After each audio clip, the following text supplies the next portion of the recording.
Something a bit different today. I feel like I say that all the time actually, it's always something a bit different. Well, today is a bit different. So today we are at the SMMT test day at Millbrook testing ground. So you can see all those vehicles here that we have the option to drive. Loads of electric vehicles here. New Porsche, Taycan, Sports Turismo, picks my fancy over there, but we're only here for one thing. Those things there, T7. I don't know if you can see that right behind us. So we've come here to test it out. We've got one on order. We'll start developing parts for them, but we've come to test one out. The beauty of this place is you can drive it in various different conditions. So I've got Danny here with me with the cameras, setting up over there. We're going to get this thing out on the road.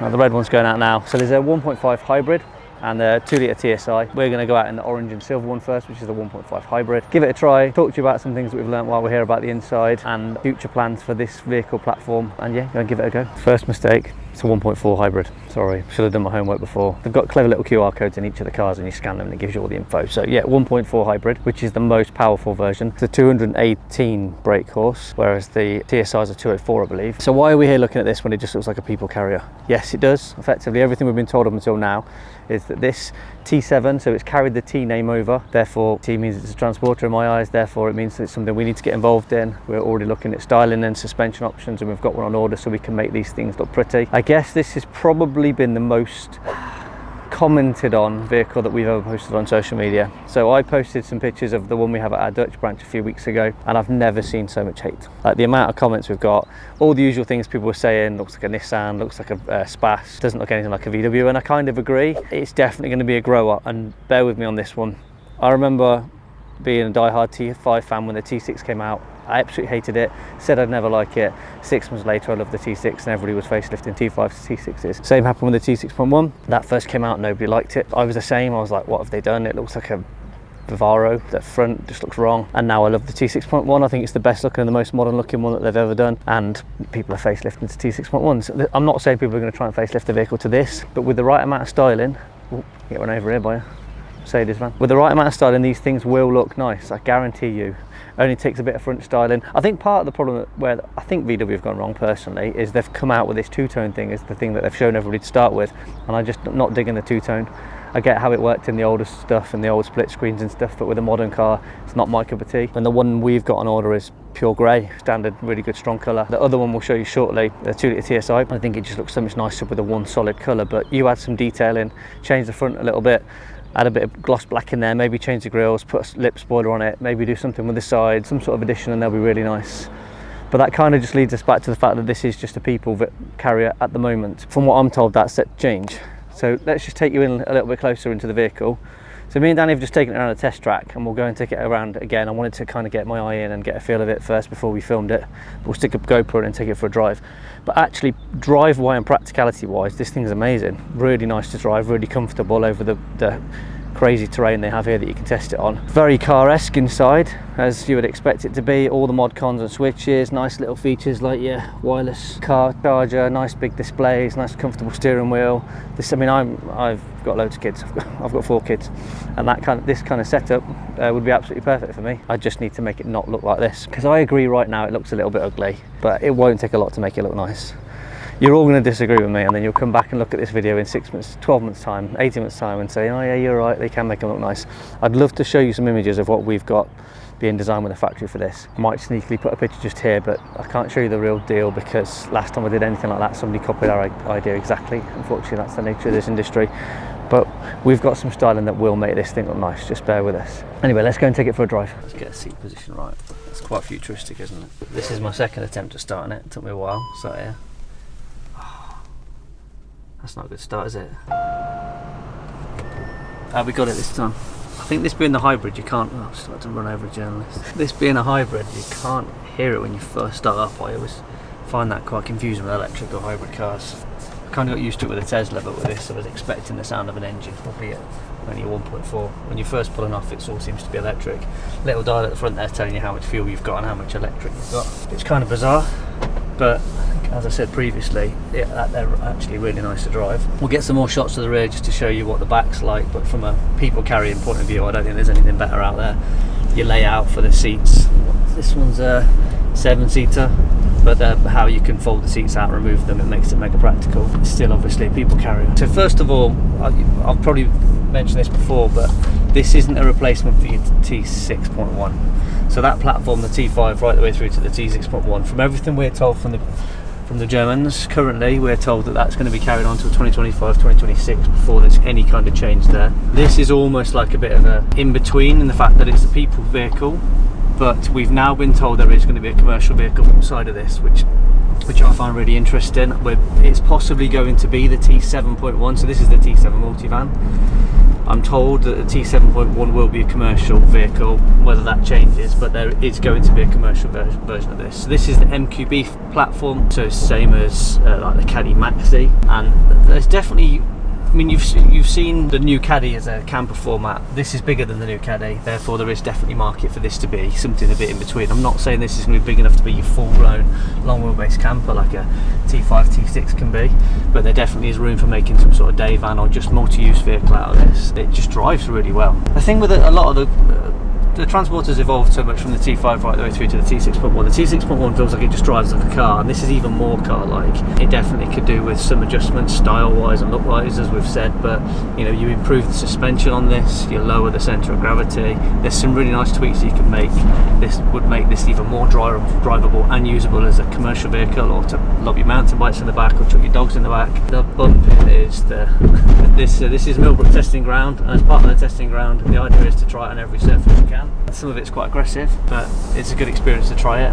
I'd love to take something a bit quicker around this track, which I think possibly me and Danny have said we might do at the end of the day, just for research and development, and yeah, just because why not? We're getting overtaken by a lot of things that's a lot quicker than this.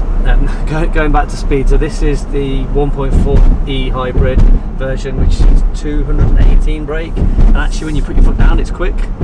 It's not Golf R quick, but it's quicker than I expected it to be, and we'll try the 2 litre TSI after this, but yeah, I've got marshals watching us, so you have to behave. They look really serious as well.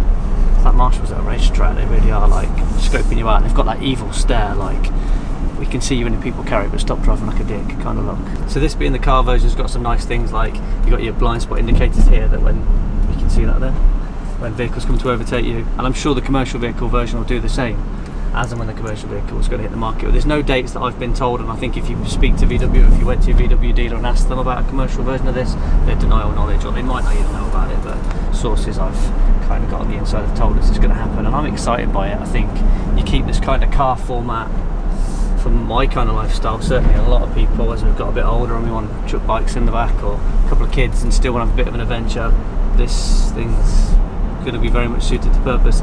Just needs that tweak to make it look a little bit nicer, and I do just mean a little bit nicer. VW spends so much time in their design and development that they can predict what people are expecting. They can predict that this needs to look like the cars that are coming out in the future, and it's the same every time something new comes out. This will look nice. It's certainly when we've put our stamp on it, it'll look nice, but I do think there is a space in the market for this T7 as a multivan vehicle like it is now, and as the T7.1 is in the commercial vehicle version. I'll get Jake or Danny to do some nice mock-up designs of what we think the commercial vehicle will look like, and we'll display them on the screen just to give you an idea, but it handles this hill really well. Considering it's a 1.4 hybrid, you put your foot down, it does just go. We're down to 2 miles of electric range now, although the fuel range hasn't changed at all. I think we might be holding up a few things that are possibly a little bit quicker than this, but I've not got my racing style seat positioning, so we're on a 14% gradient now. Some nice big curves. God, this is like getting onto the M6 from Coventry. All in all, it's nice. I've not had a chance to try out the stereo. Not particularly keen on this whole touch heating controls, the same as the Caddy. The new Caddy's got that. I kind of still like a traditional dial, but I'm sure more and more vehicles will go this way. I think the new Golf's very much like this as well, but I don't know, I guess it's just the vibe that making things more futuristic, but I'm old school. I like to be able to press a button or tweak a dial when I want to change the air conditioning or turn the stereo up, but there you go. I guess we'll all get used to it in the future, and the whole dial idea will just seem something in the past. Don't fancy taking it on that surface over there. There's some serious potholes or something. So that's 2 laps we've done in this one now. Let's go and grab the 2 litre TSI and see how that difference, see what the spec difference is in. Again, didn't do loads of research before I came out to try these. Originally, like going back 2 months ago, I thought this was only going to be a passenger vehicle, so wasn't quite as excited by it. Didn't perhaps put as much thought into it as probably should have done. But as a kind of in-between commercial vehicle, somewhere between the Caddy and the T6.1, there's definitely a place in the market for it if it's priced right. But let's go and try the next one. So this is what they refer to as the long style, not long wheelbase. According to the tech literature, it's a long style. So same vehicle, T7 Multivan. This has got a different seat layout in this one. This has got like a 6-seat setup, which is really nice. If you don't need the 7, it just gives you more room and more of a comfortable layout with armrests and stuff. As you can probably see from here, if I just take you a little bit closer, the length is here, so the overhang there. So this is 20 centimeters longer than the one that we were just driving, the standard wheelbase one. So this is the long style, and it's all there, kind of that rear boot section here. This is the 2-litre TSI. These are both the same blisteringly quick 0 to 60 in 9 seconds. So this is the 204 brake, the 1.4 hybrid's 218 brake. Inside, same as the other one, cup holder. Every transporter owner loves a cup holder, plenty of those. So this is the 6-seater layout, the 2 facing forward, the 2 facing back, that extra bit of room. This is a nice fancy pop-up table feature that will work really well. If you want luxury travel, this is your thing. You know, your soft automatic closing doors and all the trimmings that you can order as spec on a high level T6.1, all the parking sensors and bits that you would expect all around. So like I said, there's that extra length there. So to give you an idea of differences, so let's say you were looking at size, the commercial vehicle thing was something that was important to you when you wanted to compare it to if you could make this into a camper. The long style one sits in between lengthwise a T6 short wheelbase, or T6, T7.1, T5. Sits in between a short wheelbase and a long wheelbase. The short wheelbase version of the T7 Multivan is smaller than a short wheelbase T6. Did I get all that right? Short wheelbase T7 Multivan is smaller than a T6.1, let's just say, because that's the modern version. And this, the long style one, the wheelbase on this is longer than a short wheelbase, but shorter than a long wheelbase. So it sits somewhere bang on in between the two, actually. So hopefully we can give you an idea what we think this is going to look like. So imagine, first of all, let's take away the chrome strip. Right, now let's lower it. Now let's change the wheels, let's put some nice wheels on it. And then black out those rear windows, or colour code those rear windows so it looks like a van. Tell me, does it still look that bad? I definitely think it's a grower. Me and Danny are going to jump in this, take it for a spin around the track again, see how it drives differently. I've just moved it from the VW era to here, and the first noticeable thing is you can hear the engine the minute you start it, which I quite like that, just knowing that it's running. First impressions are, same vehicle, but a bit more responsive. It felt just that little bit of pickup straight away was a bit more responsive. So we'll go and take it for a spin and then let you know what we think of it on the road. Right, so we'll just start this one and see how it differs. They're all DSGs to the best of my knowledge, or everything we've seen so far and all the information I've seen, they're all auto. So there we go. Straight away an audible sound of an engine, similar to the Caddy here in the way that you shift the gears, but it straight away just feels more responsive than the electric one, it seems. But whether that's just because you can hear the engine, I don't know. So I feel like there's only us and a couple of people trying these here, but then if you had the choice of all of these nice sexy cars to drive, would you necessarily choose these first? I don't know. But we've been hogging this, we've had it for quite a while now, so we wanted to give it a good try, doing a few laps in it. But yeah, it feels very much like the other one. I don't think it necessarily feels any heavier or any bigger. I think it seems more responsive. I think I said earlier that they've got the same 0 to 60 speed. It's 9 seconds, which obviously isn't particularly quick at all, but 2-litre TSI 204 just seems like it's more responsive. But I don't know, like I said before, it might just be the sound of the engine that makes it feel like that. So this test track is really good to put it through at paces. And when you go and test drive a vehicle at VW, if you even do test drive them nowadays, you just get to drive them around the village or around the area of the dealership. But it's actually I feel like it's a real privilege that we've had a chance to try this on here, because it really has put it through its paces. Some of these roads are really built to test the vehicle with uneven surfaces and the typical British roads full of potholes, and it's really nice to be able to feel that, and they are really comfortable. Same with the other one, they definitely feel a little bit wallowy. They would 100% benefit from being lowered and having something a bit more responsive in the suspension put on it for sure. These boys with the quick cars are loving this track. But yeah, all in all, you know, you want to jump in a vehicle and head off to the Alps with a family in the back, there is no better solution for this. And like I mentioned, I think the commercial vehicle will be exactly the same. Very car-esque, like, still plenty of room, not as much room as a short wheelbase transporter, slightly narrower, but there's definitely scope to turn these into camper vans, day vans, or however you plan on using them. Load the children and the dogs in the back, 100%. It just needs that tweak with the looks, but leave that to us. That's our specialty. We'll give you the tools that you need to make these things look nice, I'm sure. So there we have it, T7 Multivan testing done. I was just having a chat with the guys at VW, and they're telling me that they don't know anything about there being a commercial version. I've heard differently, but who knows?